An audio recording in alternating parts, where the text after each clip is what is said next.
við búum langvarandi með hærri vext og verðbólgu en samanburðar lönd og ég heyri alltaf já við getum bara hert okkur og gert þetta sjálf og samt einhvern veginn hefur þetta verið þannig að áratugum skiptir að vextur og verðbólga í Íslandi eru miklu herri heldur en annars staðar. Í Svíþjóð og Finnlandi lækkaði matvöruverð 25% á áratug, í Íslandi og Noregi ekki. Hver eina breytan þarna? Viðræðurnar taka 18 mánuði til 24 þannig að við getum þá verið að horfa hvað erum við með 26 og við getum að horfa á þá atkvæðagreiðslu samning í lok ársins 2028, inngöngu 2029 og samkvæmt reglum Evrópusambandsins þá þarf að vera í ERM2 sem sagt þessu gjaldmiðlaskipta fyrirkomulagi ESB í 2 ár áður en tekur upp evruna. Þannig 2031. Þannig að eftir 5 ár gætu þau verið komið evru. Jæja, Páll, hvernig líður okkur? Okkur líður bara vel. Það ekki? Jú. Lífið að fara vel með þig? Já, ágætlega. Ég get ekki kvartað. Nei, ekki hérna allavega. Byrjum bara á þingstörunum, árunum fyrir mig í ESB. Hvernig horfir þetta við þér? Bara horfið mér bara sem mjög gott þing fyrir okkur. Við erum að klára hátt í 100 mál. Nú þegar mörg stór og flókin mál sem hafa klárast. Minnst bara hafa rauninni, flest bara gengið samkvæmt áætlun. Ef ég horfið bara á mína nefnd, við erum að klára varnarstefnuna, stefnu í öryggis- og varnarmálum, sem afgreidd með öllum greiddum atkvæðum, sem ég bara líti á sem mikinn sigur að hafi tekist að ná sáttum varnar- og öryggismál í þinginu. Bara einrómniðstaða er glæsileg. Þannig að ég er mjög ánægður með það. Þarna erum við að skrifa stefnu sem hvílir á þátttöku í NATO og tvíhliða varnarsamningi við Bandaríkin og ég held að í sögulegu tilliti þá eru þetta tíðindi að varnarstefna sem hvílir á þessum stóðum sé samþykkt í þinginu með öllum greiddum atkvæðum. Það hefur ekki oft í Íslandssögunni geta komið svo stund að það myndi vera veruleikinn. Þannig að það einhver leyti endurspeglar svona breytti tíma og breytt viðhorf til þessar málfólks. Þannig að mér finnst það mikið sigur. Svo auðvitað afgreiðum við þessa tillögu þjóðaratkvæði ESB á réttum tíma sem bara líka gott, sýnir innri styrk ríkisstjórnar og staðfestu í málinu. Og í flestum öðrum, hvort sem við nýtum til útlendingamála eða margra málaflokka sem tengjast atvinnuvegum eða fleiri hluta, þá bara gengur allt mjög vel. Já, hvað finnst þér ég veit að þú ert kannski að taka afstöðu til þess, en núna samfá fólk eitthvað pirrað yfir því hvernig þeir að haga útlendingamálunum. Ykkur náttúrulega slett í Viðreisn út af því að þið eruð ekki í þeim flokki. En telur eitthvað svona, hvað var að segja, vera sannfærandi í þeim málflutningi sem hefur svona verið færður fram. Þú eru að séð þetta? Í grunninn þá finnst mér þau skref sem hafa verið stigin, þannig að við tökum sérstaklega til brottfarastöð, bara vera til bóta. Við erum núna þetta með, það þannig að það fólk sem sækir alþjóðlega vernd og í einhver tilfellum þá var það neitun á því og þá verður þetta ríki að hafa úrræði til að fullnægja þeim ákvörðunum og í þeim tilfellum sem lang oftast þá bara flestir bara fara eða fá einhverja aðstöðu stuðning til þess, en í þeim örfá tilfellum þar sem fólk neitar að vera samvinnu því þá þarf ríki að hafa einhver úrræði.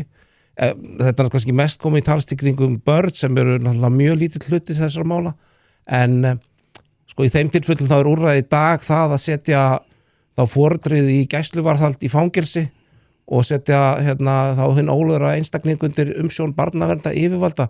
Ég sé ekki að það úrræði að hafa einhverja íbúð þar sem fjölskyldi getur dvalið saman á meðan áður en ákvörðun fullnægt, að hún sé eitthvað verri heldur en nú er til staða. Þannig að mér finnst bara þetta mál hafa þó að sé snúið, það bara verið unni vel. Já, ég er náttúrulega sammálaður, en þið náttúrulega, þetta hefur verið viðsnúningur hjá ykkur, þið náttúrulega voruð ekki þessari afstöðu sérstaklega gagnvart börnunum fyrir ekki svo löngu. Já, ég veit ekki ef þú svona leitar í einhver mínum fyrir yfirlýsingum. Nei, ég alveg þannig Þorgerði, Þannig þingi, þá hef ég kannski aldrei, ég almennt bara alltaf að koma fram, maður svona tildralar og opina landa bara. Mér veist, kostur að fólk getur fara á milli, flutta á milli, sótt sér vinnu og menntun og svo framvegis. Ég finnst aldrei endilega vera á þeirri skoðun að kerfi umsóknar alþjóðlega verndar sé einhvern veginn bestilegs fallið að liðka fyrir þessari frelsisþarf fólks. Þetta náttúrulega bara eitthvað þetta neyðarkerfi og að vera hugsað þannig. Þannig að ég hef einhvern veginn aldrei verið og stundum hef ég haft ágjör því að of mikil áhersla á þann þátt málsins gerir kannski verkum að sko aðrar og kannski eðlilegri leiðir til þess að liðka fyrir fólksflutningum milli landa fá ekki næmilega athygli. Ég meina það er bara hægt að búa til kerfi þar sem það sótt dvalarleyfi vegna vinnu eða tímabundið skorts á vinnuafli og eða einhver svona æskulýsskipti og við eigum bara að nýta þau. En ef þú spyrir hvort það sé einhver mögulega áherslu breyting þá held ég að sé allt í lagi að segja að það er alveg þannig sko.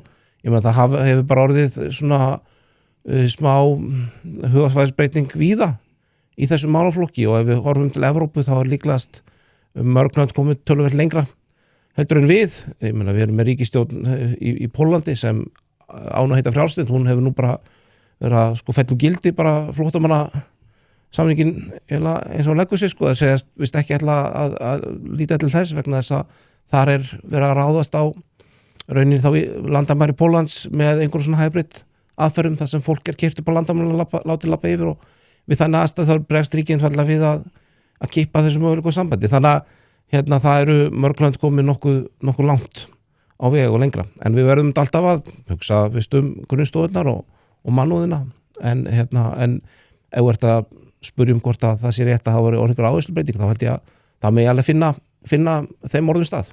Já, og ég ætla ekki að þrengja það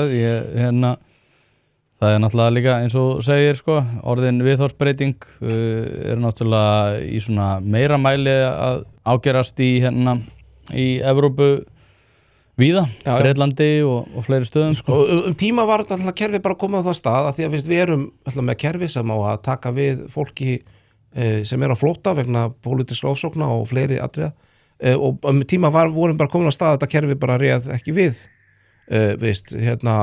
það minna en svo ef við lítum náttúrulega á tölfræðinu þá hefur þetta þessu umsóknum fækkað á Íslandi undarsvert og þetta snýst ekki bara einhvern veginn okkar ákvarðin, það snýst bara það að það verið búið að herða á málaflokkum mjög víða í Evrópu líka sem gerur þetta verkum að það fækkar líka þeim sem komið til okkar. Já, en við ætlum að tala Evrópu í öðru samhengi. Já.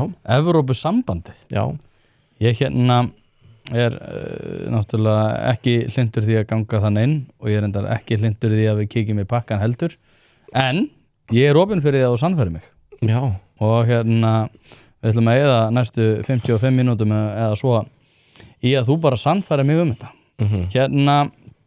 Ef við byrjum á ég veit ekki hvort við byrjum á Evrópusambandinu. Þú ert hlynntur því að við göngum þannig inn. Já, og ég held að ég það sé nú til lítils að ég fari í einhvern svona leik að láta eins og ég sé bara svona pingu forvitin sko. Ég held fyrsta grein sem ég skrifaði á vefriti Deglun 2002 fjallaði Evrópusambandið og ég hef verið að skrifa nokkur tugi ef ekki 100 greina Evrópusambandið síðan og hef alltaf verið jákvæður upprunalega ekki síst vegna þess að ég hef séð líkt jákvæðt breytingalafl Evrópusambandið hefur verið til dæmis í mínu gamla heimalandi Póllandi, við erum þarna með þá stöðu að kommunismin hrynur, það verður til fullt af nýfrjálsum ríkjum sem vilja brjótast undir oki kommunismans og einhvern er þannig að núna 30 árum síðar þá eru mjög mörg þessar ríkja og öll þeirra sem hafa gengið orðin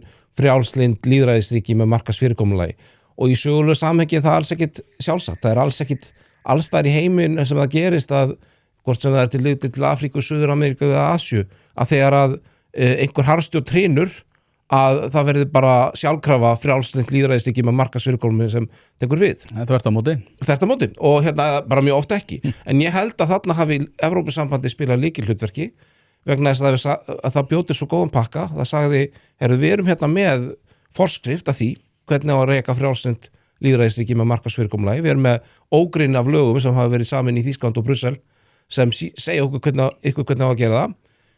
Dílinn þessi, þið tekja upp þessi lög, þið fáið að vera partur af markanum, þið fáið niðurgreiðslur, þið fáið pening til að byggja upp ykkar samfélag og þetta hefur leitt til þess að Pólland, Eistlandsríkin, Tékkland, Slóvakía, Ungverjaland, Rúmenía, Búlgaría, öll þessi ríki í dag eru frjálslynd lýðræðisríki með markaðsfyrirkomulagi og ég þóra fullir að ef að þessi skýra forskrift hefði ekki verið til staðar að það var alls ekki víst. Það hefði verið svo.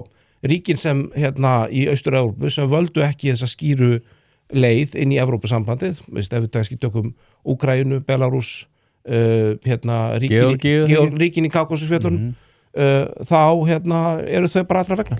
Nýr samstarfsaðili þessa þáttar Kaldi. Kaldi bruggaður á Árskógssandi þar sem að hreint íslenskt lindarvatn og vandað handverk fara saman.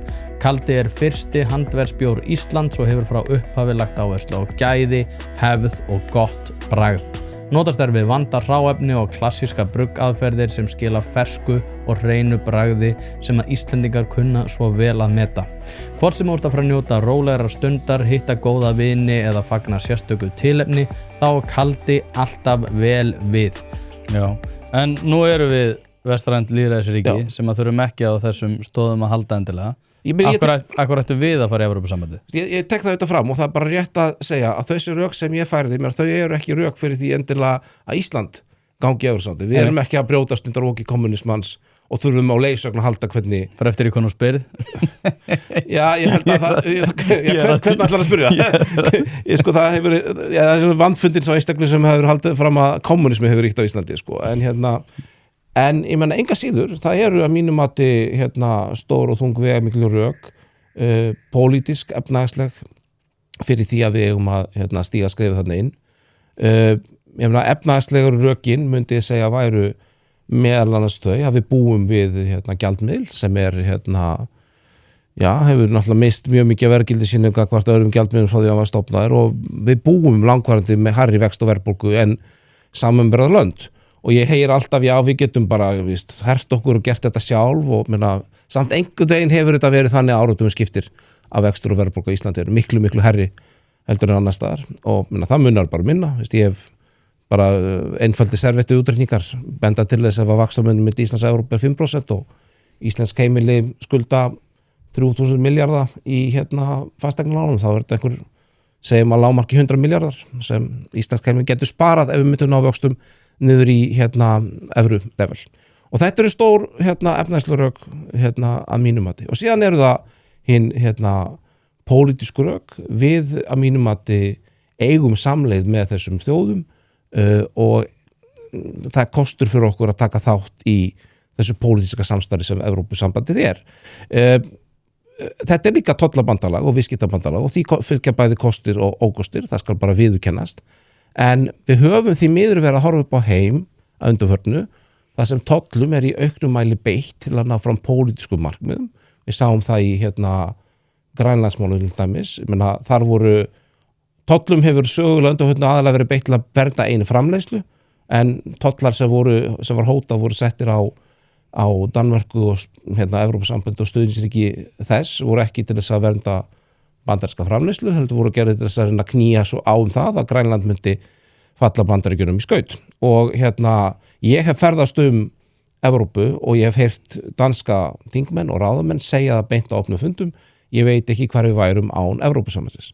Þeir telja einfaldlega að það að vera partur af viðskiptabandalagi og viðskiptablokk hafi verið ráðið lykilúrslitum í því að þeir hafi allavega haft sterkari stöðum í þessu máli. En þá veldi ég fyrir mér, við byrjum bara á evrumálunum. Ég reyndar hefur alltaf verið pínu skotin ekki endilega að Evrópusambandinu en þó líka út af því að það hefur verið leiðin til þess að við getum tekið upp evru. Ég eftir að móti til í dag að evran væri ekki fýsilegur kostur fyrir Ísland út af því að fyrsta lagi þyrftum við að geta gripið til aðgerða þegar að svo ber við sem ekki í samhengi við Evrópska seðlabankann. En ef við höldum okkur bara aðeins fyrir kannski gjaldmiðluna eftir það sem að ég að velta fyrir mig með Evrópusambandi sjálft. Ef að við ætlum að ganga þannig inn, þú segir að það kemur svo mikil efnahagsleg rök fyrir því ef við göngum þannig inn út af evrunni. Ef við göngum þannig inn þá erum mjög langt í það að við fáum evruna. Einhverjir hagsmunir sem við myndum fá strax í kjölfarið því að núna sýnir Draghi-skýrslan að samkeppnishæfni Evrópu sé bara mjög á vondum stað og ég enda til að þær úrlausnir sem að Mario Draghi leggur fram séu mjög ólíklegar til þess að verða til einhvers árangurs fyrir Evrópusambandið. Þannig ég velti fyrir mér út af því núna erum við að taka, það er að reykja hvað fólk segir, 15-16% af löggjöf Evrópusambandis í gegnum EES. Ef við myndum taka upp heildarpakkan, þá erum við að taka upp þetta regluverk sem að þeir sjálfir segja að sé ófýsilegt fyrir þá sjálfa hvað varðar samkeppnishæfni. Þess vegna finnst mér svo ótrúlega vondrök fyrir því að við göngum inn núna þegar að Evrópusambandið nákvæmlega þessum stað. Já, sko, ég veit ekki kannski hvað ég á að byrja þarna, en ef við kannski bara samkeppnishæfnin og regluverkið. Sko, ég myndi segja til að byrja með það, ef að vandi Evrópusambandsins regluverkið, sem ég held að sé tilfellið. Þeir segja það sjálfur. Já, og mér dragi skýrslan bara uppdrópa mjög fín. Þá náttúrulega stór hluti þeirra neikvæðu afleiðinga sem af því hljótast komin fram í gegnum EES-samningin. Og mér veist kannski umræðum 15% til 75%, þarna einhvers staðar tölur sem við ekki með, þetta ekki forvitnilegstu umræður að reyna að taka hlutdeild heild í einhverjum reglugerðum, en ég meina það eru mjög stórir og þungir lagabálkar klárlega sem við höfum tekið upp án þess að hafa mikið það að segja. Ég meina öll neytendaverndin, GDPR, sem sagt lögin gagnavernd Evrópu sem voru risastór mál og við þurftum bara að taka upp án þess að hafa mjög mikið það að segja, getum sagt það, eða bara nokkuð. Þannig að ég sé ekki sko að og það sem kannski stendur eftir raunverulega eru náttúrulega bara landbúnaður, sjávarútvegurinn og tollamálin. Ég held að stærsti hluti af þessu íþyngjandi regluverki sé eitthvað sem við höfum þegar tekið upp. Ég ekki endilega að sjá að þarna munurinn sem liggur í sjávarútvegurinn, landbúnaðinum og tollamálunum sem eru og það klárlega ekki eitthvað samstæði við menntun og heilbrigðismálum sem við erum að tala þegar að við ræðum samkeppnis Evrópu.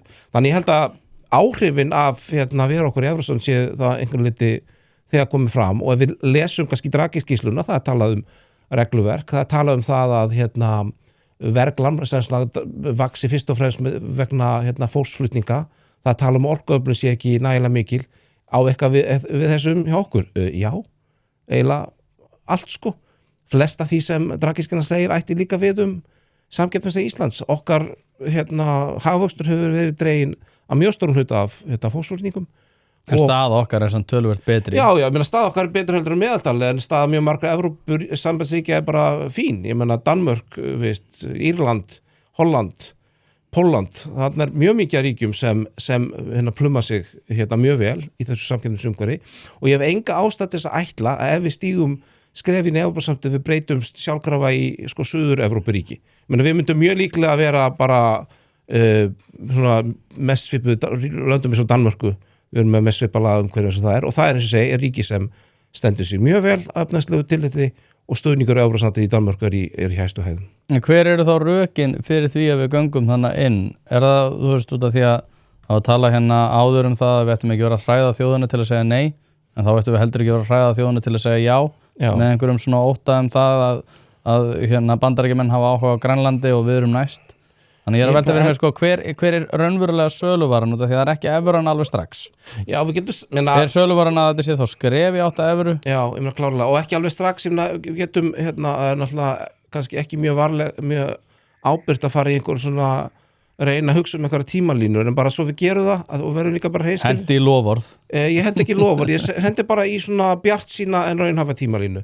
Við segjum já núna í ágúst, viðræðnar taka 18 mánuði til 24, þannig að við getum þá verið að horfa, hvað erum við með 26, við getum að horfa á þá atkvæðagreiðslu samning í lok ársins 2028, inngöngu 2029 og samkvæmt reglum Evrópusambandsins þá þarf að vera í ERM2, sem sagt þessu gjaldmiðlaskipta fyrirkomulagi ESB í 2 ár áður en tek upp evruna, þannig 2031. Þannig að eftir 5 ár gætum við verið komið evru, en það auðvitað ekki þannig að áhrif á verðbólguhólfur eða vexti að þau komi fram að við verðum með verðbólgu upp í og vext upp í 9% þangað til 31 og svo hrynur hún niður í 3%. Markaðurinn auðvitað bregðast við væntingum líka. Ef markaðurinn hefur trúverðugar væntingar við tökum upp evru raunverulega, þá mun það hafa jákvæð áhrif nú þegar. Það gerist til dæmis í Ungverjalandi nýlega þegar að bara við það eitt að ríkisstjórnin lýsti yfir að hún hefðist taka upp evru, þá lækkuðu vextir á ríkisskuldabréfum, 10 ára ríkisskuldabréfum nokkur, einhver prósentustig af því að markaðurinn hefur þá trú á því að verðbólgan sé að fara niður og vextir sé að fara niður og það kemur annað gjaldmiðil. Þannig að auðvitað myndi að taka tíma, en við heyrðum það líka 2009-2013 að það þýðir ekki að tala um evruna því að hún tekur tíma, svo tóku Króatar bara upp evruna og þeir voru á svipar hafa við, gengu Evrópusambandið, tóku upp evruna fyrir nokkur árum. Ef við hefðum klárað það ferli með aðild, þá værum við að koma með evruna núna. Þannig að það takki langan tíma að koma sér í form ekki ástæðis að fara ekki í rektina, sko. Jú, kæru hlustendur, hlaðvarpið í samstarfi við fyrirtæki sem að vilja gera hlutina almennilega og eitt af þeim að sjálfsögðu alvöru bón. Alveg eins og þetta hlaðvarp leitast við að auka viðnámsþrótt samfélagsins, eykur alvöru bón endingartíma bílsins með því að halda honum hreinum og fínum. Hringið í síma 5880705 eða sendið á alvörubón@alvörubón.is. Nú ef þú vilt einfalda þetta fyrir þér enn frekar þá kíkirðu bara á staðinn að Viðarhöfða 2A og lætur fagmenn sjá að bíllinn þinn sé hæfur til þess að vera séður á götunum. Hlaðvarpið í samstarfi við Happy Hydrate en eins og ég hef nefnt áður þá nota ég bæði steinefni og kreatín daglega og þau gera lífið betra.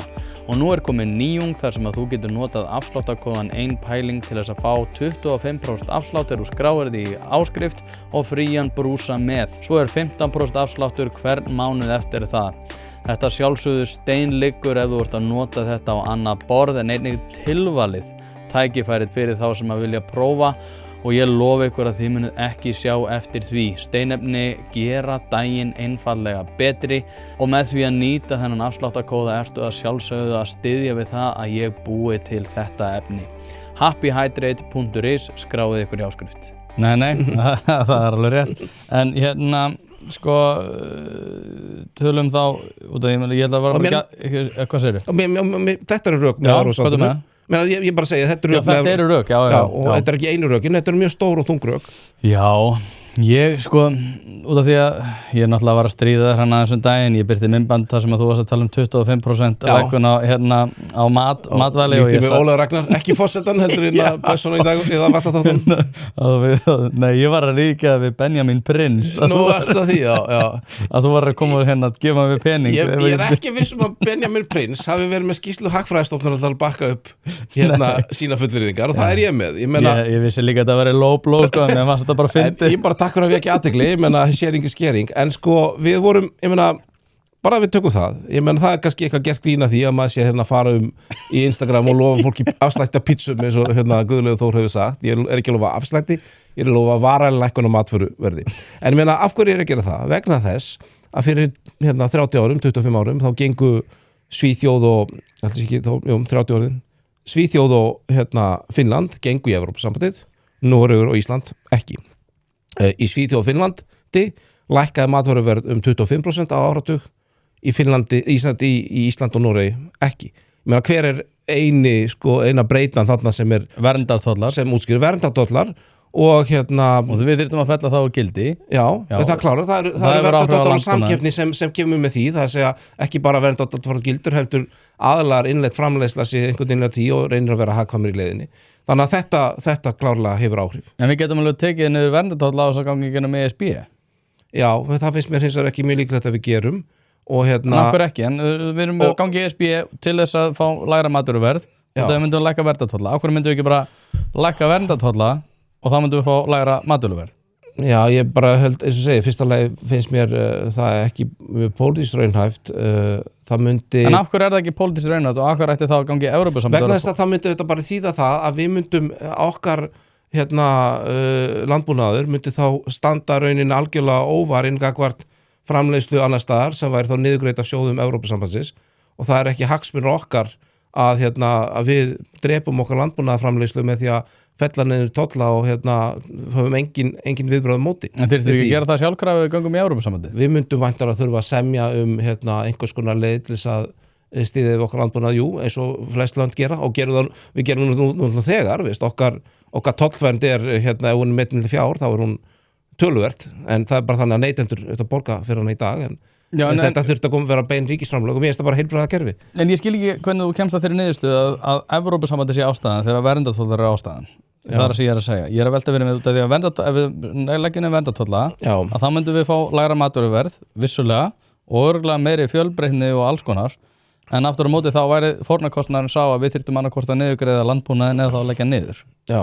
Og það síðarnefnda held ég ekki pólitískt samstæðum að gera og það engin rök fyrir því heldur í með það ég segi pólitískt samstæða hljóman eins og það væri gaman að gera en það þetta ekki þannig, menn það bara matvælaöryggi eitthvað sem sem skiptir máli og ríki bara pæla í að því að þegar allt gott og markaður opni þá allir bara sáttir við versla sem en ég meina segjum að gerist eitthvað heiminum lokast þá munu þetta ríki forgangsa í sína eigin þáu það þau dreifa matvælum þannig að ef það væri engin matvæla framleiðsla eftir á Íslandi þá værum við í vondum málum þannig að ef þú ert að velta fyrir hvort það sé raunhæft í staðinn fyrir að ganga í Evrópusambandið að fella niður einhverja alla tolla. Nei, það ekki það sem ég að velta fyrir mér. Ég að velta fyrir mér og það af hverju þú segir að Evrópusambandsaðildin sé ástæðan þegar verndatollar ástæðan.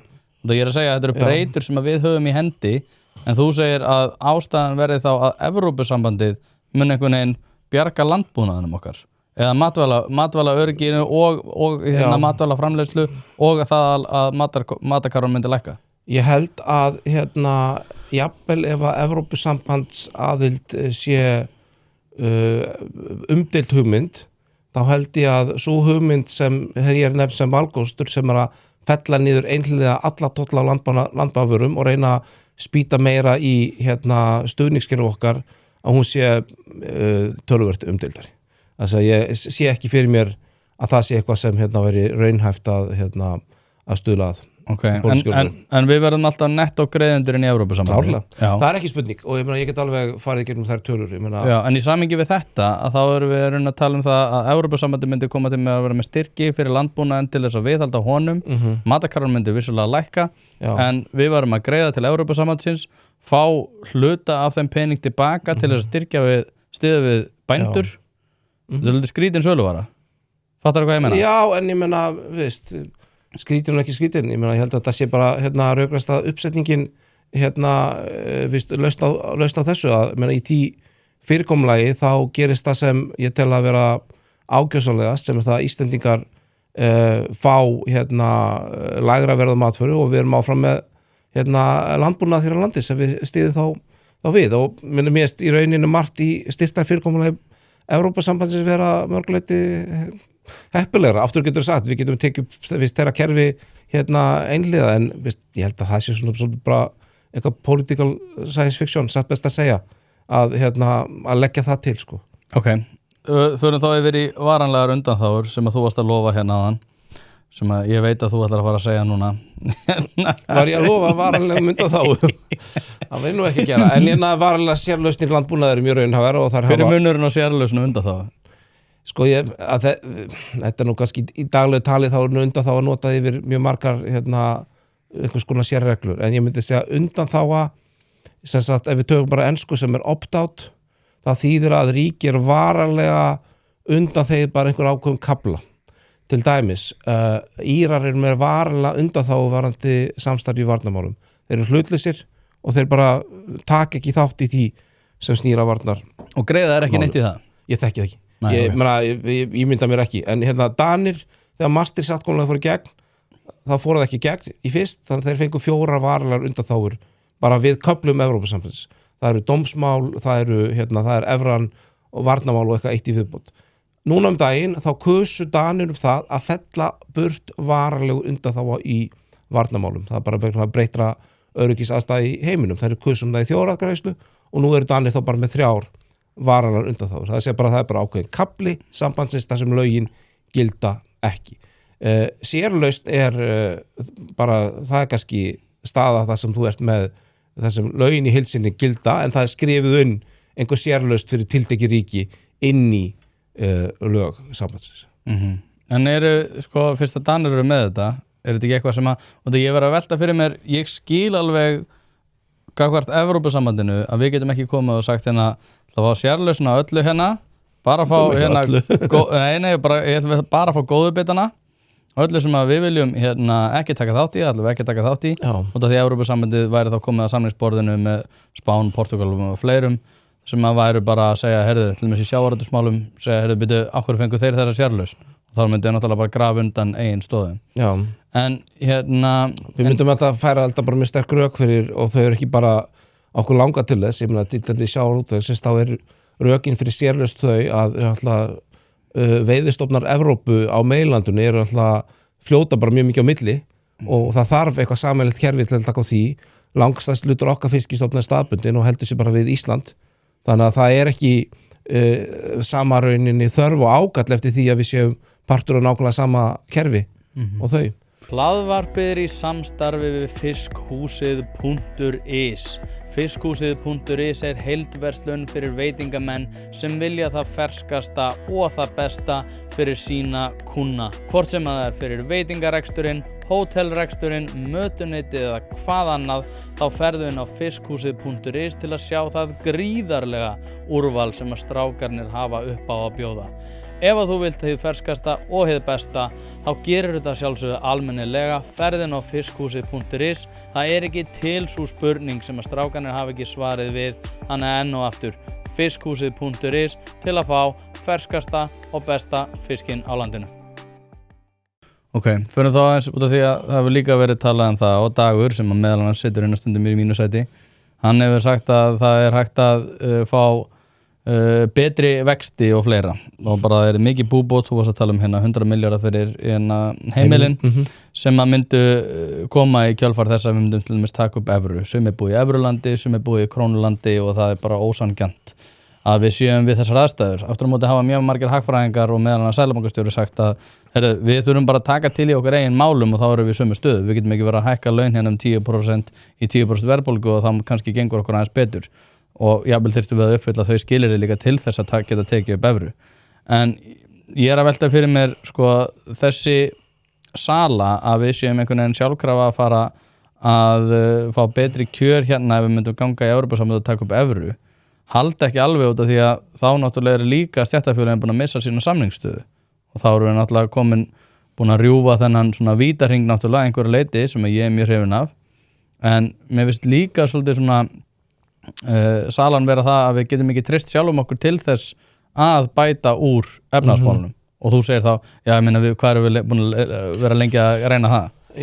Kannski þetta spurningum að þegar maður reyna að hætta að drekka þá ekki sniðugt að fylla ískapun og bjór. Ég meina á einhver leiti freistnivandinn í þessu alltaf sá á meðan við í reynd getum prenta peninga til þess að eiga fyrir óraunhæfum launahækkunum, þá mjög erfitt að brjótast út úr því mynstri og það hefur bara ekki almennilega tekist af því að stéttarfélögin þau líka bara hugsa ok, við verðum kannski að semja launahækkanir og til þess að bara fyrirbyggja eitthvað tap, launatap okkar skjólstæðinga, við búumst við að verðbólgan verði há, þannig að menn semja alltaf ríflega og svona einhvern veginn brjótust ekki út úr þessu og á meðan að við erum de facto með peningabrentunum vald í Seðlabankanum, þannig að við getum alltaf brugðist við með því að prenta peninga og taka þetta bara höggja á verðbólgu, þá finnst mér mjög óraunhæft við einhvern veginn, nú verðum við öll einhvern veginn tókum okkur á, það hægt að vera með eitthvað átak, það hægt að vera með eitthvað þjóðarsátt sem gengur einhvern ákveðin tíma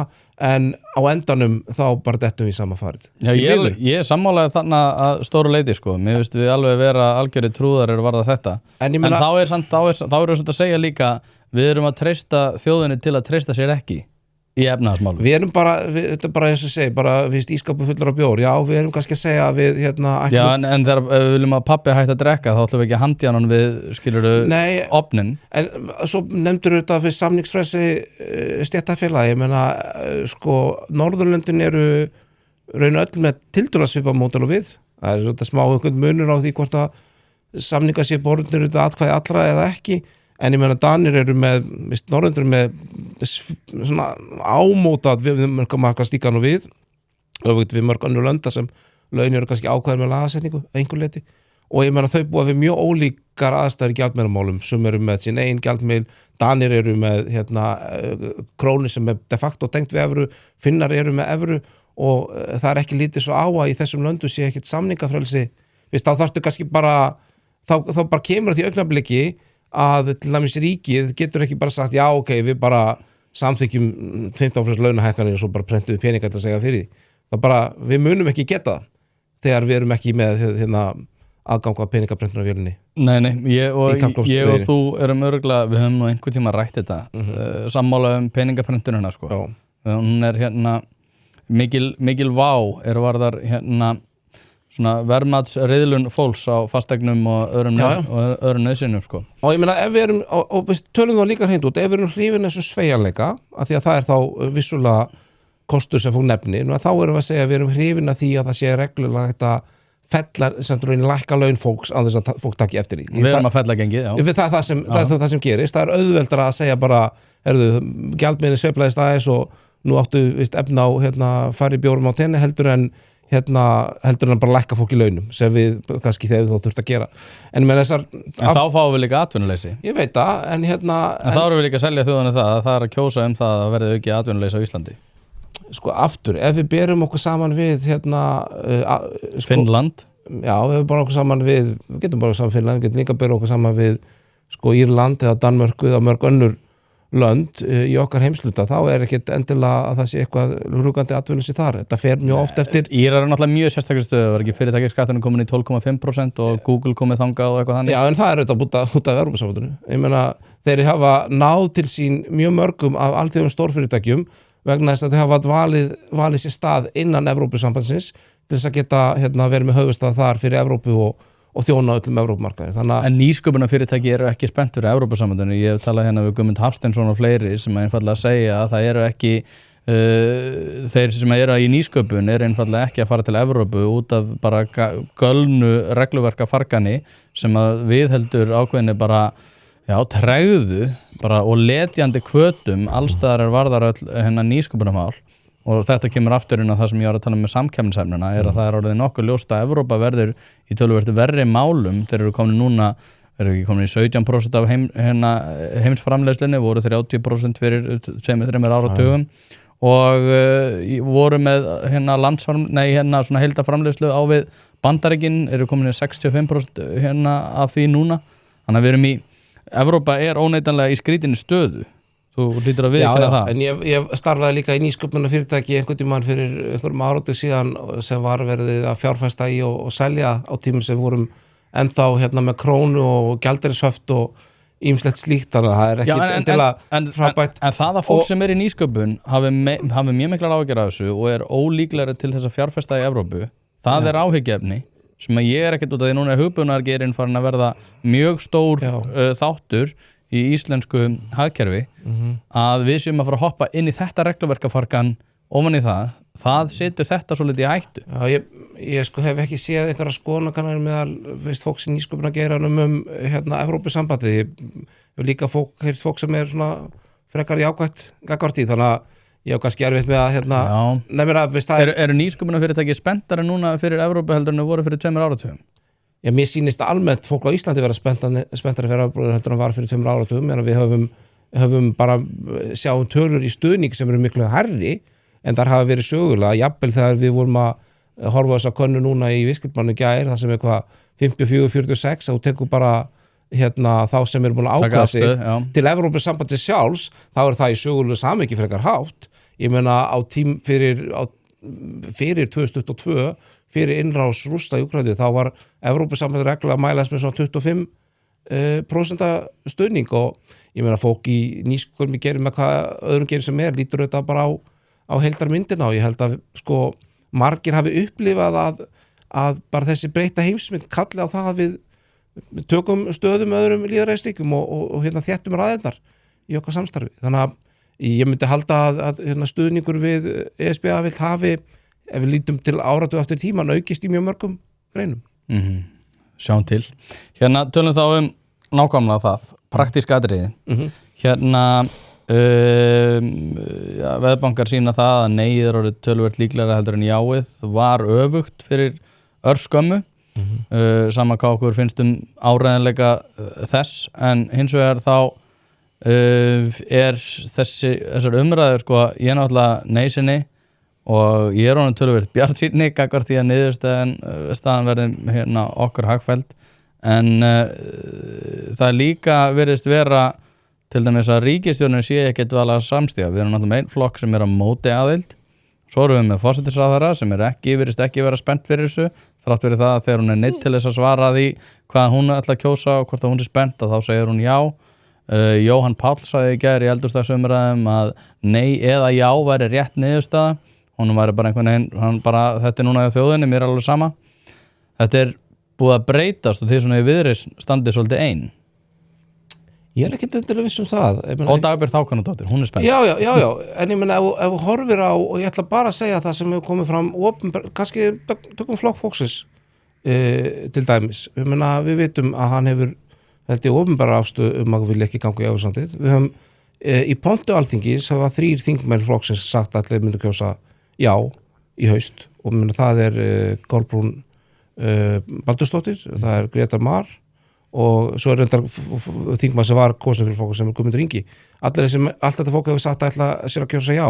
Ráðherrar í ríkisstjórn hafi ekki vilja gefa upp hvað að kjósa. Ég myndi segja að veist þetta ekkert endilega til merkis að stuðningur og hugmynda sé eitthvað að minnka innan ríkisstjórnar og höfum það líka í huga og það minnst það til merkis að hún sé samstiga að við klárum þetta mál á nákvæmlega þeim tíma sem það var gert. Ef þú ert með stjörnu í rúðinni eða þarft að fara í gegnum einhvers konar bílrúðu athugun þá ferðu að sjálfsögðu á polsen.is. Ég prófaði þetta sjálfur, var með stjörnu í rúðinni og fekk bílinn eftir örskamma stund og málið dautt. Ofan á það að veita úrvalsþjónustu í þeim efnum getur þú einnig fundið hið ýmsa á vefverslun þar sem bæði eru seldir varahlutir, ljósabúnaður, ferðavörur fyrir bílinn, reiðhjólavörur, smurefni og margt fleira. Þannig að ef þú ert að drolla við viðhaldið eða bílrúðuskiptin þá mæli ég bara með því að þú hættir því, farir á polsen.is og lætur klára málið í dag. Hlaðvarpið eins og þið vitið í samstarfi við harðfisksverslun Hrafnadals. Nú ég búinn að selja töluvert af þessum gæða harðfisk og hafa viðtökunar verið hreint út sagt ótrúlegar. Þetta valsað upp á gamla mátan, sjósaltað og kemur til þín ferskt. Nú býð ég bæði upp á ísu og steinbít sem kemur á roðinu, alveg eins og þú vilt hafa hann, þurrkaðan að sjálfsögðu í vestfirsku fjallalofti og eins og ég segi, viðbröðin hafa verið vonum framar þannig að ég þarf ekki einu sinni að vera í neinni væntingastjórnun. Sendu e-mail á hrafnadalur@proton.me en hlekkin og verðupplýsingar má einnig finna í lýsingu á þessum þætti. Það sem átt að gera, en oftast ef að það ágreiningur, raunverulega ágreiningur hluti í einhverju stjórnarsamstarfi þá eiga þeir til að dragast á langinn. Það var ekki í þessu tilfelli. Þannig að ríkisstjórnin stendur þetta að baki þessu varandi líkur og ekki líkur, ég meina við getum það eins og að rífast fyrir leik milli tveggja stuðningsmanna heldur að vinna, þetta held ég við vinnum en ef ég á aðeins að því að ég alls ekkit svartsýnn hafandi hort á þessar nýlegu kannanir, það hefur til dæmis ekki verið mæld nýlega afstæð til viðræðna sjálfra. Það kom könnun aðstöð til aðildar.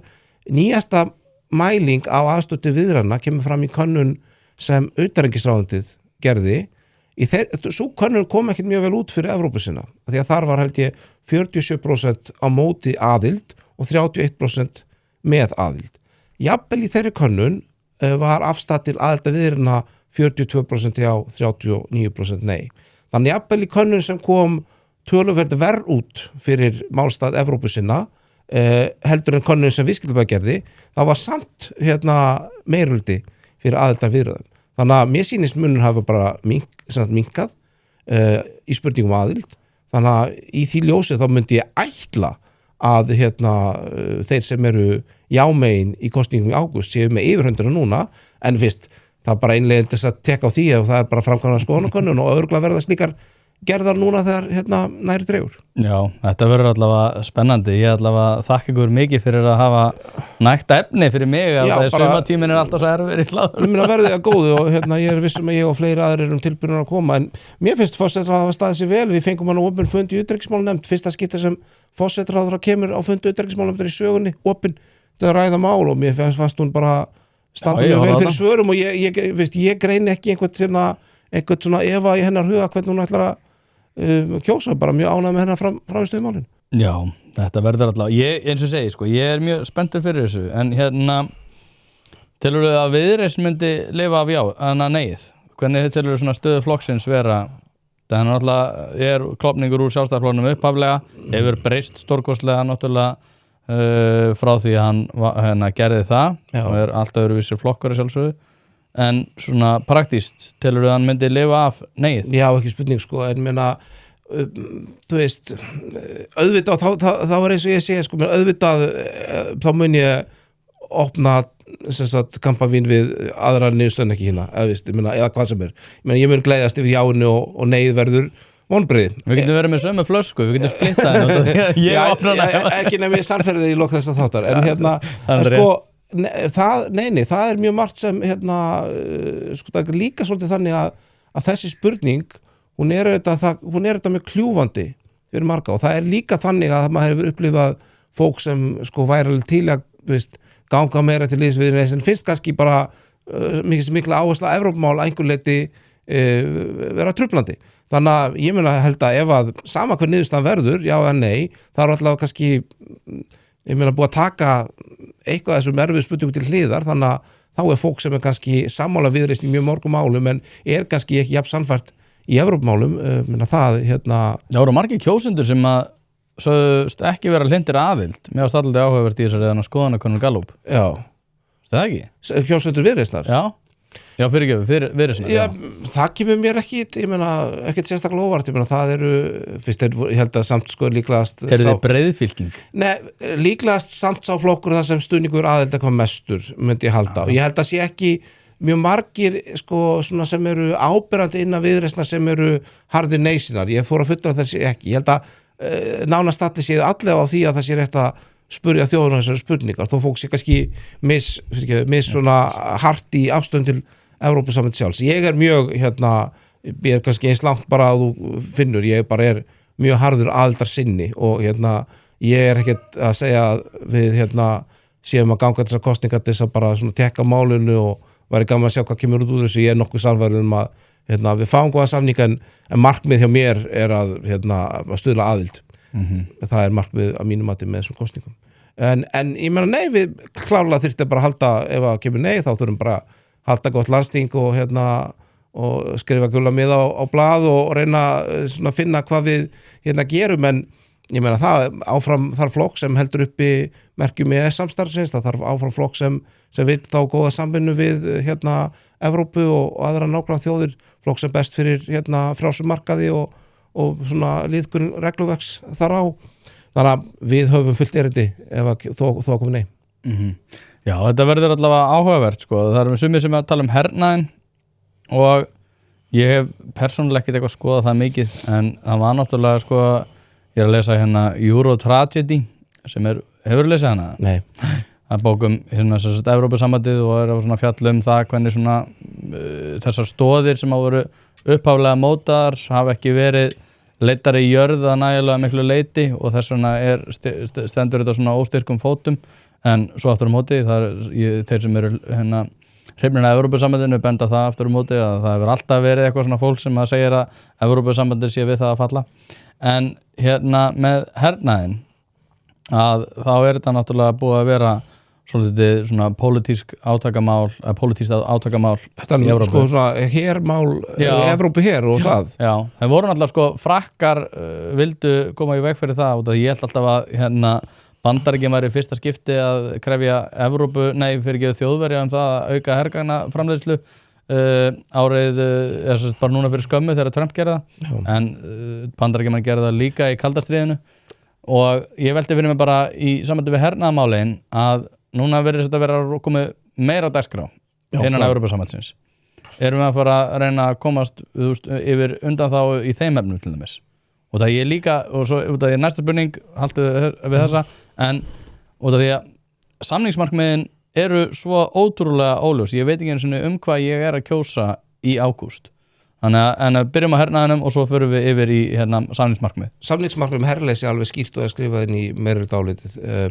Líkt og síðast, svo ég fara yfir hernaðarhlutan og það kannski svona, og ég skal bara vera mjög hreinskinn hér, sko hvernig myndu þessi mál líta út ef að Evrópusambandið myndi einhvern veginn vilja efla sitt samstarf á sviði hermála.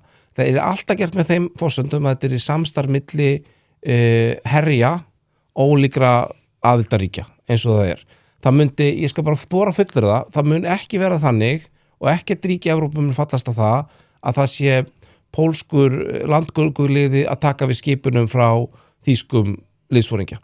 Það bara verður ekki þannig. Það ekki eins og þannig í NATO. Það bara, þú ert bara með einstaka heri sem eru stofnar með einstaka einingar, lúta einhverju stjórn inn í sínu landi og svo starfaði saman þá undir einhverju, þannig. Þannig að það myndi aldrei vera þannig og ég bara þóra fullur mjög sterkt bara út frá því að ég veit hvernig fólk hugsa varnir í Evrópu að það yrði búin til eitthvað svona blandaður evrópsku her með hermönnum héðan og þaðan úr Evrópu og Íslendingar yrðu draftaðir í hann. Það bara útilokað út frá pólitískum markmiðum. Varnarmál skipta löndin svo miklu máli, eru svo miklu hluta fullveldi hvers ríkis að ríkin myndi aldrei fallast á einhverja yfir þjóðlega herstjórn í þeim efnum. Þannig að það bara að mínum að þetta kemur ekki til greina og þetta hluti sem þarnast einróma niðurstu og það myndi aldrei verða niðursta. Þannig að og eins og síðast það áréttum við í okkar samningsmarkmiðum að við séum herlaus þjóð og ég held að það verði auðsótt að fá skilning á því. Þá samningsmarkmiðin.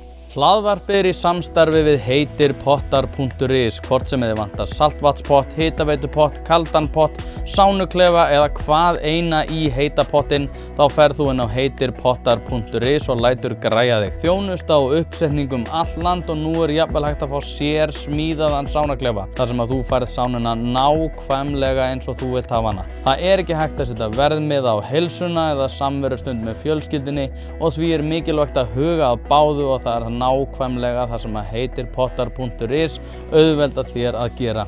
Hvort sem þú ert að endurnýja gamla pottinn eða gera þetta frá grunni, þá getur þú sendt skilaboð á netinu eða bara einfaldlega kíkt í verslunina að Fossalsi 13 en þar er opið alla virka daga milli 10 og 17 og á laugardögum milli 10 og 14. Ekki drolla við þetta, þú veist að þið langar í heitan pott og sánu heimtíðin, heitirpottar.is græja þetta fyrir þig. Og því að ég veit að þið eru búin að birta samningsmarkmið. Ég hef skoðað það. 15 blaðsíður í meirihluta áliti. Já, en þetta er samt svo óljóst þegar að fólk er spurt út í þetta að þá er þetta bara einhvern veginn, að það munir bara koma fram í samræðanum. Og ég, líka út af því að þessi staðan er erfið fyrir ríkisstjórnina, sérstaklega þegar verðbólga er ekki búið að lækka, vextir eru ennþá háir, við erum í ákveðnu svona vaxta hækkuna skeiði með það sem að Seðlabankinn segir og síðan vill ríkisstjórnin fá umboð til þess að mynda samningsnefnd sem að fer þá með þessar 15 blaðsíður og segir að þetta verður okkar áform. Ég held að fólk er svolítið erfitt með að svona staðsetja sig nákvæmlega, erum við að fara að biðja varanlega undanþágur? Það er hvergi sagt og það er þetta svona hlutir sem við erum að velta fyrir okkur, sérstaklega sem erum kannski en erum ekki, ég hata ekki Evrusambandið, ég er ekki eitthvað svona harður andstæðingur og hef reyndar aldrei verið eitthvað hrifinn að ganga inn en verið alveg svona skotin í hugmyndinu út af einmitt evru. En það er bara búið að vera svo þungljóð náttúrulega út af stöðu ríkisstjórnarinnar gagnvart efnahagsástandinu og þá veldur maður fyrir sér af hverju getið ekki bara sett á borðið nákvæmlega hvernig þið ætlið að ganga, hvað eru fyrstu orðin og þú hefur náttúrulega verið gagnrýndur fyrir það að þú svona vilt ekki alveg gefa almenningi allar upplýsingar út af því að það einhvern veginn veikir okkar samningsstöðu og ég er svona, þetta er svo skrítið.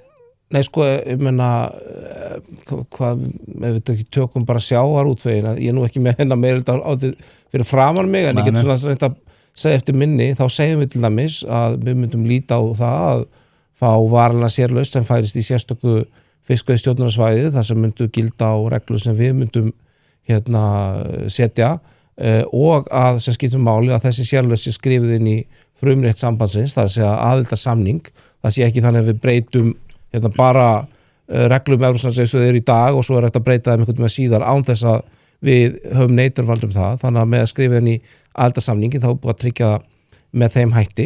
Ég meina þetta segjum við í meirihlutanum og þetta er nokkuð skýrt. Ef þú ert, ég held að sé ekki heppilegt fyrir samningaviðræður að birta bara einhverjar nákvæmlega tölur.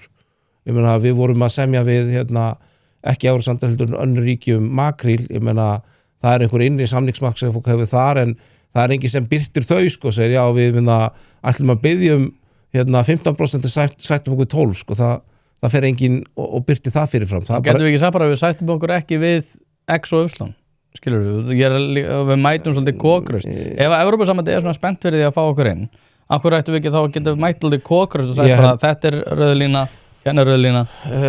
Ég held að samningsmarkmiðum varanlega sérlaust sem er skrifið í aðildarsamninga er nokkuð sterkt og ég meina ég veit ekki alveg hvað sterkara við ættum að orðað sko Nei. ég meina og sem og veist, í landbúnaðarkaflunum þá tökum við bara skýrt fram að við myndum ekki fallast á innflutning lifandi dýra, við tökum fram að við þurfum einhverja sérlaust í ættir þess sem Finnar og Svíþjóð síðan fyndu á sínum tíma og mögulega einhverja tímabundnar aðlaganir umfram það til þess að verja greinina fyrir einhver höggi á fyrstu árum aðeldar.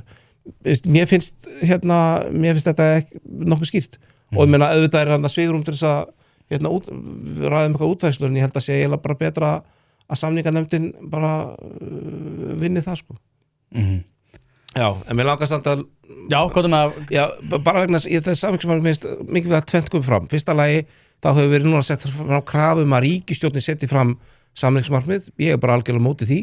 Þingið er búið að setja fram sín samningsmarkmið og það er leiðið við sem ríkisstjórnar. Mér lítist mjög illa á að ríkisstjórn Ísland myndi setja fram einhver eigin samningsmarkmið núna í ágúst sem færi út fyrir þetta umboð sem þingið hefur veitt þeim og öðrulega umræðum rauða línur að raustri hvað eina, menn eigum að tiltaka við samningsaðalann, já við föllum allskjár frá þessu og gefa þá til að kynna allt hitt sé bara svona næstu for grabs. Já, ég meina allt þetta sem við skrifaði inn skiptir máli og þetta er ekki góð samningatekni að segja þetta skiptir mig máli og hitt máttu hunsa. Nei, ég aðeins svona skoða samningatekni og leikjafræði og fleira sko, ég gerir mér alveg grein fyrir því að við getum ekki farað og sagt að við ætlum bara að fá hvað sem er en út af því að alltaf vera að tala um að treysta þjóðinni og það hljómar svolítið sérkennilega bara þegar að vera að segja við okkur að einhverjar upplýsingar séu ekki fyrir hendi út af því að það myndi veikja samningsstöðu okkar en ég alveg skilja upp á þjóðarhag sko. Já, þú ert að bjarga þjóðinni en ræðum þá smæði Íslands svona í lokin von der Leyen sagði fyrir ekki svo löngu að Evrópusambandið þyrfti að læra á svona þessari Ungverja krísu sem er komið sér í út á útlendingamálum og þeir ætla núna að fara að ýta því úr vör að Evrópusambandið geti ákveðið það hvert hælisleitendur geta farið þannig að það er verið að dreifa álagi útlendinga í álfunni við sem lítil þjóð núna þegar að von der Leyen segir að hvað ætla að læra af Ungverja krísunni?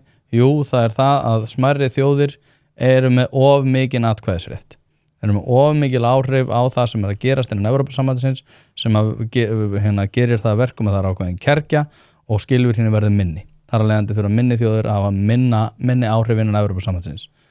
Það er það sem að ég bara hugsa, guð minn góður, erum við að fara inn í samband þar sem að þeir eru að tala fyrir því að minni þjóðir þurfa að hafa minni áhrif út af því að þeir geti ekki verið að takast á við aðstæður þar sem einhver ákveðnir aðilar hafa neitunarvald í ákveðnum flokkum. Mér finnst bara hafandi fylgst með umræðin í Evrópu ólíklegt að við séum að fara inn í stórfelldar stjórnkerfisbreytingar sem leiða til þess að neitunarvald einstakra ríkja verði minnkað eða afnumið. Þeir voru að afnema utanríkismálin. Já, mér finnst bara, eins og segi ég... Þetta er þróun, ég er að segja að þróunin er í að þess átt. Já, eins og segi, ég verð varðið mjög mikla tregðu hvað mörgum þessum hugmyndum ef maður les miðlan í Pólandi, ef maður les miðlan í Pólandi í Eystrasaltsríkjum og fleiri stöðum þá er ekkert sannfærum að við séum endilega að fara í þessa átt, en auðvitað er þetta þannig en nú er framkvæmdastjórn talar þetta samt, það er áhyggjefni þú hlýtur að sammála með það já, en ég meina auðvitað getur að koma fyrir í svona samstarfi við verðum einhvern tímann undir en mér finnst í rauninni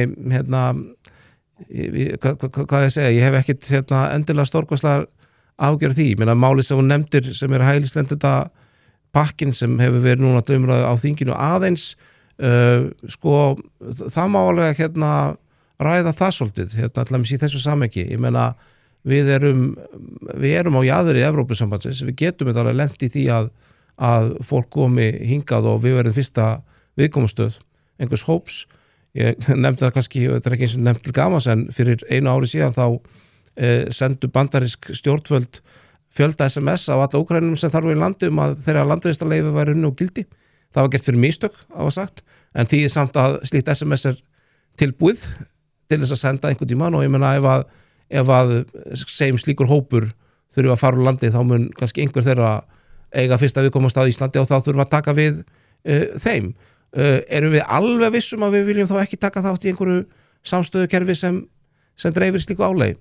ég ekkit endilega samfarið. Nei, en Pavel, þú veist alveg, ég meina við vorum að ræða hérna upphafi þar sem að Þorbjörn Sigurður búin að setja á laggirnar eitthvað útlendingamálum og hún ætlar að ganga ennþá lengra og reynda styttra flestar Evrópuþjóðir. Já, en þá mjög svona ég held að fólki hefa töluvert meira áhyggjur af því að flóttamannastraumurinn muni koma í enn meira mæli til Íslands af því sem að koma til Ítalíu og Grikklands frekar heldur en að Bandaríkjamenn fara að reka Úkraínumenn á landi. Já, en ég held bara í grunninn að þróun í Evrópu í þessu málaflokki á þá leið að við höfum búist við miklu færri. Já, en annars vegar, Pavel, erum við með raunverulegar afleiðingar þess að útlendingamálin séu komin í mjög vondan stað í Evrópu og þeir ætla að fara að dreifa álæginu, þá þurftum við að taka við því álægi sömuleiðis. Hins vegar erum við með möguleika á því að Bandaríkjamenn séu að fara að reka Úkraínumenn úr landi. Sem ég finnst að svo ég segi það ekkert endilega mjög líklegur en hitt er fast í hendi. Já, en ég meina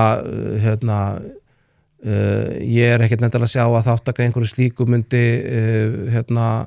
verða okkur það þungbari ef þú ert að velta fyrir sko ef það myndi leiða af vera okkur í Evrópusambandinu en vel að merkja, ég meina það eru mörg lönd þegar í Evrópusambandinu sem það sagst ekki að taka þátt í þessu og ég meina Pólverjar hafa allavega sagt að við höfum tekið á móti það miklu fjölda að flóttamenn frá Úkraínu og við teljum okkur ekki eigi að taka þátt í því og því hefur verið sýndur skilningur. Þannig að maður hefur sko, og ef við tölum við neitunarvald, ég meina hvaða neitunarvald höfum við í dag í mörgum þessum málum, ég meina við tókum upp evrópsku persónuverndarlöggjöfina, við höfum tekið upp alla neytendarlöggjöf, við tökum þetta allt upp, auðvitað getum við fræðilega séð ákveða að neita að taka eitthvað þátt upp sem snýra innrimarkaðnum en de facto þá það hálfgert kjarnorkuákvæði að sko taka ekki upp í gerðir sem falla undir málaflokka EES-samningsins. Þannig að það getur verið að við myndum einhvern tíma að verða undir en við bara í dag höfum við engar öll. En að fyrsta sem að Þorbjörg Sigurður segir þegar hún að ræða þessi til með útlendingamál er að staðan ekki eins slæm hér eins og hún í Evrópu sem alveg rétt. Þess vegna þetta alltaf skrítið og kann að hljóma mjög einkennilega fyrir fólki að við sem að fara gangi í Evrópusamband þar sem að þessu verður bara dreift þannig að þetta verður jafnt á alla. Pilsa er ekki eins þegar hún ekki frá bæjarins bestu pilsum. Það vitað allir sem að hlusta á þetta hlaðvarp að þegar þú ert að fá þér pilsu þá ertu í grunninn að horfa á tvenns konar upplifanir. Það er annarkvort svo ánægja sem fylgir því að vera að borða bæjarins bestu pilsu eða svo vonsvikni sem að fylgir því að vera að borða pilsu sem ekki frá bæjarins bestu pilsum. Og það vita það í rauninni allir að það þessar tvær upplifanir sem við erum að horfa upp á þegar við erum að fá okkur pilsu. Því mæli ég með því að þú skellir þessu hlaðvarp í eyrun, farir á næsta sölustað og fá þér tvíhlaupu ásamt einhverju góðu að drekka. Ég held reyndar aftur að þróun verður miklu frekar líklegar svo og hefur þegar orðið að það bara tekið miklu fastar á þessum málum innan Evrópu og það verður ekki svo niðurstaða að við þurfum að dreifa hér mjög miklu fólki og það er þegar orðið þannig að þessi straumur hefur minnkað. En út af því núna er mikið talað um það líka að við fáum svo fá að við verðum í raun ekkert með sæti við borðið. Sigurður Á Andersen sagði að við fengjum legursár við borðið út af því að við myndum hafa svo lítil áhrif. Hver yrðu raunverulega áhrif okkar innan Evrópusambandsins ef við myndum ganga þannig? Við myndum til dæmis fá þetta sæti í leiðtogaráði og öllum ráðherraráðunum. Þar myndum hafa þá eitt sæti við borðið og það er ólíkt með hvað það eitt greitt atkvæði þar. Í sumum málum þarf bara einróma samþykki, í sumum málum dugar meirihluti en algengasta leiðin er svo kallar tvöfaldur meirihluti, það sem annars vegar fjöldi þjóða og svo hins vegar fjöldi fólks bak við hverja þjóð. Augljóslega í seinni tilfellunum erum við sjaldan eitthvað svona vogarafl sem tógar nálina yfir prósenthlutfall, en í fyrri hlutanum erum við hlutværsla mjög sterk. En það verður kannski líka að sko hafi huga þetta er einhver starffræði og ég get alveg reikna mig niður á það að... Þú starffræðingur? Já, ég hef alveg reikna mig niður á það að hlutfærslega íbúi á Íslandi sá íbúi í Evrópu sem myndi mest áhrif hafa á löggjöf Evrópusambandsins auðvitað bara vegna nálægðar við okkar kjörnu fulltrúa á hlutfærslega áhrifa. En lönd auðvitað hafa áhrif í svona fyrirbærum með því að bara byggja upp bandalög og til lengri tíma. Og ég meina við erum öflugur bandamaður Norðurlandana og Eystrasaltsríkjanna, það er það bandalag sem við vinnum hvað þéttast með, þau standa með okkur, ég meina stóðu til dæmis með okkur eftir því sem við veit í þessu járnblendi máli, þannig að mér finnst kannski ekki endilega raunhæft að líta svo á að ok, hvað verðum við ég held að verði ekki margar atkvæðagreiðslur þar sem Íslandi einhvern veginn eitt og öll hinn löndin saman að níðast okkur. Við munum að bara byggja upp okkar bandalög til þess að ná fram okkar hagsmunum til langs tíma eins og við gerum auðvitað annars staðar í alþjóðasamstarfi. Ok, og með við það, hver er þið munurinn á því að vera með EES-samningin og núna ganga inn? Hver er þið, og ef við tökum evru út fyrir svega, hver er þið ábatinn af því? Sem sagt, er það núna í pólitísku samningi? Já, ég er ekki, nei, ekki endilega, ég er bara að tala fyrir lífskjör og annað. Þú veist, já, við fengjum þessa 6 fulltrúa og leiðtogaráðið og ráðherraráðið. En hver er þið raunveruleg ábatinn af því að við myndum ganga þannig inn, annað en bara regluverkið? Já, og ekki bara embættismennir út. Nei, ef við tölum bara núna hvað myndi breytast í daglegu Íslendinga, þá er það náttúrulega líklegast tolla hlutin sem er stærsta breytingin ef við tekur evruna út fyrir sviga. Ég meina það er við myndum vera þá hluti af vask- og tollabandalagi Evrópu, sem þýddi það að ef við fáum sendingu frá Evrópusambandinu þá þarf hún að geta farið gegnum tollafgreiðslu og lagt að leggja sér vask við komum til lands, heldur bara kemur hún beint með pósti heim og allar vörur til og frá Evrópusambandinu eru að fullu tollfrjálsar, þannig að það er bara þetta panta ost frá útlöndum og hann kemur bara og við bara borðum hann og það er þetta að flytja hann inn og það er ekki lagður neitt tollur á það og sömulegis fiskurinn okkar, ég meina hann myndi þá fá, við vorum með mjög gott hlutfall af tollfrelsin á sjávarútvegi, það er samningu byrjað, það hefur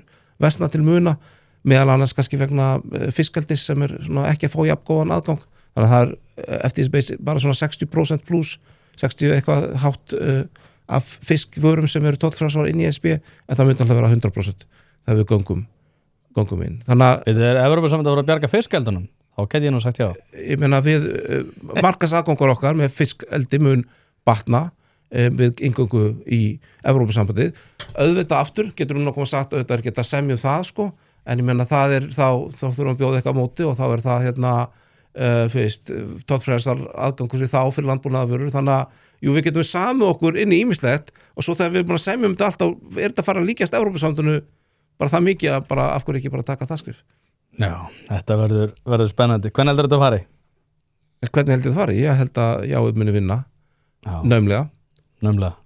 Svona, hafandi hort á kannanir og því staðin við erum norrænt ríki þar sem þetta er umdeilt mál, þá myndi ég ekki búast við 80% fyrir jáið og kannan bæti ekki til þess, en ég held að eins og segi, við höfum ekki ennþá séð könnun sem sýnir neyið í meirihluta þegar kemur að viðræðum og ég er svona sæmilega vongóður, en ég er líka starffræðingur og ég veit að þetta getur farið á báða vegu, það bara nú bara tekum við sumar þar sem við þurfum að sannfæra fólk. Já, þessi þáttur er í boði Þór Grímsson og Co, fyrirtæki sem að flestir í byggingabransanum þekkja vel og það er ekki af ástæðu lausu.